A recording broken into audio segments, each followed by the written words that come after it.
জনগণের মৌলিক স্বাধীনতা ক্ষুণ্ণ করছে অন্তর্বর্তী সরকার। বিচার ব্যবস্থার সংস্কার বাদ দিয়ে আওয়ামী লীগ সমর্থকদের অধিকার দমনের চেষ্টায় রয়েছে তারা। ক্ষমতাচ্যুত সরকার রাজনৈতিক বিরোধীদের চুপ করাতে যে পন্থা অনুসরণ করত, আওয়ামী লীগ সমর্থকদের বিরুদ্ধে সেই পন্থায় গেলে তা একইভাবে মৌলিক অধিকারের পরিপন্থী হবে, এমন সব তথ্য প্রকাশ করেছে আন্তর্জাতিক মানবাধিকার সংস্থা হিউম্যান রাইটস ওয়াচ।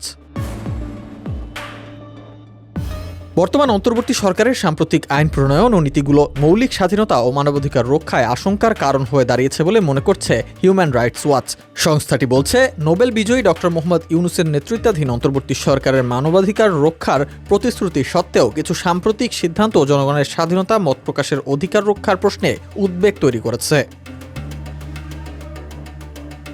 বিবৃতিতে হিউম্যান রাইটস ওয়াচ জানিয়েছে, টানা ৩ সপ্তাহের বিক্ষোভে প্রায় ১,৪০০ জন নিহত হওয়ার পর ২০২৪ সালের ৫ আগস্ট শেখ হাসিনা সরকারের পতন হয়। এরপরই ডক্টর মোহাম্মদ ইউনূসের নেতৃত্বে গঠিত হয় অন্তর্বর্তী সরকার। নতুন সরকার দায়িত্ব গ্রহণের পর গণতান্ত্রিক নীতি ও মানবাধিকার রক্ষার প্রতিশ্রুতি দিয়ে একটি স্বাধীন ও সুষ্ঠু নির্বাচন আয়োজনের ঘোষণা দেয়। সরকার ইতিমধ্যে কিছু ইতিবাচক পদক্ষেপ নিলেও সাম্প্রতিক কিছু উদ্যোগ হতাশা সৃষ্টি করেছে বলে মনে করছে সংস্থাটি।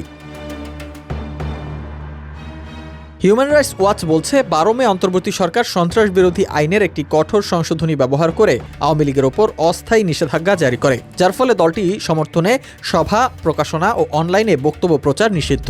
একই সঙ্গে পূর্ববর্তী সরকারের আমলের গুমের ঘটনাগুলো মোকাবেলায় প্রস্তাবিত আইন আন্তর্জাতিক মান পূরণ করতে অক্ষম।